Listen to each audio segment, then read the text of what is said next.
ആകാശവാണി. നമസ്കാരം. പ്രത്യേക വാർത്താ ബുള്ളറ്റിൻ വായിക്കുന്നത് ബിന്ദു. 23ാമത് ഇന്ത്യ റഷ്യ വാർഷിക ഉച്ചകോടിയിൽ പങ്കെടുക്കാനായി റഷ്യൻ പ്രസിഡന്റ് വ്ളാഡിമിർ പുടിൻ അടുത്ത മാസം 4-ന് ഇന്ത്യയിലെത്തും. പ്രധാനമന്ത്രി നരേന്ദ്രമോദിയുടെ ക്ഷണപ്രകാരമാണ് അദ്ദേഹം ഇന്ത്യയിലെത്തുന്നത്. 2 ദിവസത്തെ സന്ദർശനത്തിൽ പ്രധാനമന്ത്രി നരേന്ദ്രമോദിയുമായി കൂടിക്കാഴ്ച നടത്തുന്ന പുടിൻ രാഷ്ട്രപതി ദ്രൗപദി മുർമുവിന്റെ വിരുന്നിലും പങ്കെടുക്കും. ഇരു രാജ്യങ്ങളും തമ്മിലുള്ള ഉഭയകക്ഷി ബന്ധം ശക്തിപ്പെടുത്താൻ സന്ദർശനം അവസരമൊരുക്കുമെന്ന് വിദേശകാര്യ മന്ത്രാലയം അറിയിച്ചു. നാവികസേനാ ദിനാഘോഷങ്ങളിൽ പങ്കെടുക്കുന്നതിനായി രാഷ്ട്രപതി ദ്രൗപദി മുർമു ഡിസംബർ 3-ന് തിരുവനന്തപുരത്തെത്തും. ശംഖുമുഖം ബീച്ചിൽ നടക്കുന്ന ആഘോഷങ്ങളിൽ നാവികസേനയുടെ പോരാട്ട വീര്യം പ്രദർശിപ്പിക്കുന്ന അഭ്യാസ പ്രകടനങ്ങൾ അരങ്ങേറും. നാവികസേനാ മേധാവി അഡ്മിറൽ ദിനേശ് കെ ത്രിപാഠി പരിപാടിക്ക് ആതിഥേയത്വം വഹിക്കും. തീവ്ര വോട്ടർ പട്ടിക പരിഷ്കരണം 2ാം ഘട്ടത്തിന്റെ ഭാഗമായി 50,68,00,000 എന്യൂമറേഷൻ ഫോമുകൾ ഇതിനകം കൈമാറിയതായി കേന്ദ്ര തെരഞ്ഞെടുപ്പ് കമ്മീഷൻ. ഈ ഘട്ടത്തിൽ ഉൾപ്പെട്ട മൊത്തം 51 കോടി വോട്ടർമാരുടെ 99.43% ഫോം ലഭ്യമാക്കിയിട്ടുണ്ട്. കേരളം ഉൾപ്പെടെ 9 സംസ്ഥാനങ്ങളിലും കേന്ദ്രഭരണ പ്രദേശങ്ങളിലുമാണ് SIR 2ാം ഘട്ടം നടപ്പാക്കുന്നത്.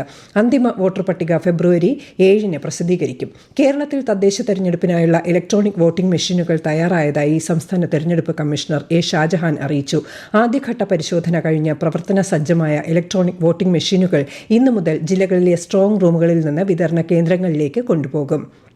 തെക്കു പടിഞ്ഞാറൻ ബംഗാൾ ഉൾക്കടലിൽ രൂപപ്പെട്ട ദിത്വ ചുഴലിക്കാറ്റിനെ തുടർന്ന് ശ്രീലങ്കയിൽ മഴയിലും മണ്ണിടിച്ചിലിലും വെള്ളപ്പൊക്കത്തിലും മരണസംഖ്യ 56ആയി. 21 പേരെ കാണാതായി. ഏകദേശം 44,000 ആളുകളെ ദുരന്തം ബാധിച്ചിട്ടുണ്ട്. ചുഴലിക്കാറ്റ് തമിഴ്നാട് തീരദേശ, ആന്ധ്ര, പുതുച്ചേരി എന്നിവിടങ്ങളിലേക്ക് നീങ്ങുന്നതായി കേന്ദ്ര കാലാവസ്ഥാ വകുപ്പ് അറിയിച്ചു. ചുഴലിക്കാറ്റിന്റെ പ്രഭാവത്തിൽ ഡിസംബർ 1 വരെ മേഖലയിൽ ശക്തമായ കാറ്റിനും മഴയ്ക്കും സാധ്യതയുണ്ട്. ചുഴലിക്കാറ്റിന്റെ പശ്ചാത്തലത്തിൽ ഇന്ത്യ ഓപ്പറേഷൻ സാഗർ ബന്ധു ആരംഭിച്ചു. ദിത്വ ചുഴലിക്കാറ്റിനെ തുടർന്ന് ദോഹയിൽ നിന്നും ദുബായിൽ നിന്നും കൊളംബോയിലേക്ക് പുറപ്പെട്ട വിമാനങ്ങൾ തിരുവനന്തപുരം വിമാനത്താവളത്തിൽ ഇറക്കി.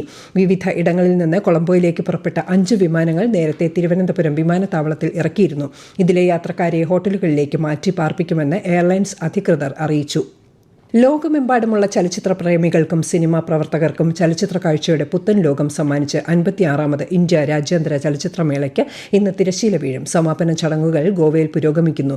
കേന്ദ്ര വാർത്താ വിതരണ പ്രക്ഷേപണ മന്ത്രി എൽ മുരുകൻ, ഗോവ മുഖ്യമന്ത്രി പ്രമോദ് സാവന്ത്, ഫെസ്റ്റിവൽ ഡയറക്ടർ ശേഖർ കപൂർ എന്നിവർ ചടങ്ങിൽ പങ്കെടുക്കുന്നു. സമാപന സമ്മേളനത്തിൽ വിഖ്യാത നടൻ ധർമ്മേന്ദ്രയ്ക്ക് ശ്രദ്ധാഞ്ജലി അർപ്പിക്കും. സിനിമാ യാത്രയുടെ 50 വർഷങ്ങൾ പിന്നിടുന്ന നടൻ രജനീകാന്തിന് ചടങ്ങിൽ ആദരം നൽകും. രാജ്യത്തിന്റെ മൊത്ത ആഭ്യന്തര ഉൽപ്പാദനം ഈ സാമ്പത്തിക വർഷത്തിന്റെ 2ാം പാദത്തിൽ 8.2% വളർച്ച രേഖപ്പെടുത്തിയതായി നാഷണൽ സ്റ്റാറ്റിസ്റ്റിക്സ് ഓഫീസ്. കഴിഞ്ഞ വർഷം ഇതേ കാലയളവിൽ ഇത് 5.6%. GST നിരക്ക് കുറച്ചതിനെ തുടർന്ന് ഉപഭോഗ വർധനവ് വളരുമെന്ന പ്രതീക്ഷയിൽ ഫാക്ടറികൾ ഉൽപ്പാദനം വർദ്ധിപ്പിച്ചതാണ് ഗണ്യമായ വർധനയ്ക്ക് കാരണമായി കണക്കാക്കുന്നത്. ജൽ ജീവൻ മിഷന്റെ കീഴിൽ രാജ്യത്തുടനീളമുള്ള 15 കോടി ഗ്രാമീണ കുടുംബങ്ങൾക്ക് പൈപ്പ് കണക്ഷൻ നൽകിയിട്ടുണ്ടെന്ന് കേന്ദ്രമന്ത്രി CR പാട്ടീൽ ന്യൂഡൽഹിയിൽ നടന്ന സുജലം ഭാരത് ഉച്ചകോടിയെ അഭിസംബോധന ചെയ്യുകയായിരുന്നു അദ്ദേഹം. വിവിധ ആവശ്യങ്ങൾ ഉന്നയിച്ച് മെഡിക്കൽ കോളേജ് ഡോക്ടർമാർ നാളെ OP ബഹിഷ്കരിക്കും. KGM-CTA ആഹ്വാനപ്രകാരം നടക്കുന്ന പ്രതിഷേധത്തിന്റെ ഭാഗമായി ഡോക്ടർമാർ OPയും തിയറി ക്ലാസുകളും ബഹിഷ്കരിക്കും. IP രോഗികളുടെ ചികിത്സ, ശസ്ത്രക്രിയകൾ, അടിയന്തര ചികിത്സകളായ കാഷ്വാലിറ്റി, ലേബർ റൂം, ICU എന്നിവയെ പ്രതിഷേധ പരിപാടികളിൽ നിന്ന് ഒഴിവാക്കിയിട്ടുണ്ട്. എറണാകുളം കളമശ്ശേരിയിൽ ഷണ്ടിങ്ങിനിടെയുള്ള തകരാറിനെ തുടർന്ന് ഗുഡ്സ് ട്രെയിൻ പാളം തെറ്റി. തകരാറ് പരിഹരിക്കുന്നതിനുള്ള അടിയന്തര നടപടികൾ റെയിൽവേ സ്വീകരിച്ചു. സംഭവത്തെ തുടർന്ന് ചില ട്രെയിനുകൾ വൈകി ഓടുകയാണ്. കനത്ത മഴയെ തുടർന്ന് അരുവിക്കര, പേപ്പാറ ഡാമുകളുടെ ഷട്ടറുകൾ ഉയർത്തി. ഡാമിന്റെ സമീപ പ്രദേശങ്ങളിൽ താമസിക്കുന്നവർ ജാഗ്രത പുലർത്തണമെന്ന് തിരുവനന്തപുരം ജില്ലാ കളക്ടർ അറിയിച്ചു.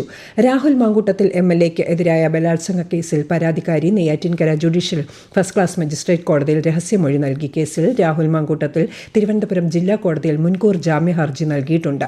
ഹർജിയിൽ നാളെ കോടതി വാദം കേൾക്കും.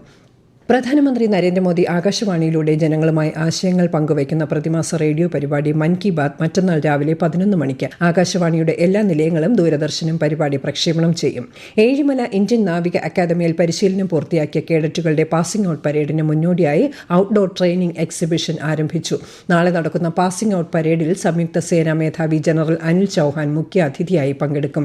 കേരളത്തിൽ ഒറ്റപ്പെട്ട ശക്തമായ മഴയ്ക്ക് സാധ്യതയുണ്ട്. തിരുവനന്തപുരം, കൊല്ലം, പത്തനംതിട്ട, ഇടുക്കി ജില്ലകളിൽ ഇന്നും, പത്തനംതിട്ട, ഇടുക്കി, പാലക്കാട്, മലപ്പുറം, വയനാട് ജില്ലകളിൽ നാളെയും മഞ്ഞ ജാഗ്രത നൽകിയിട്ടുണ്ട്. കേരള, ലക്ഷദ്വീപ് തീരങ്ങളിൽ ഞായറാഴ്ച വരെ മത്സ്യബന്ധനത്തിന് വിലക്കേർപ്പെടുത്തി. പ്രത്യേക വാർത്താ ബുള്ളറ്റിൻ കഴിഞ്ഞു. അടുത്ത വാർത്താ പ്രക്ഷേപണം നാളെ രാവിലെ 6:45.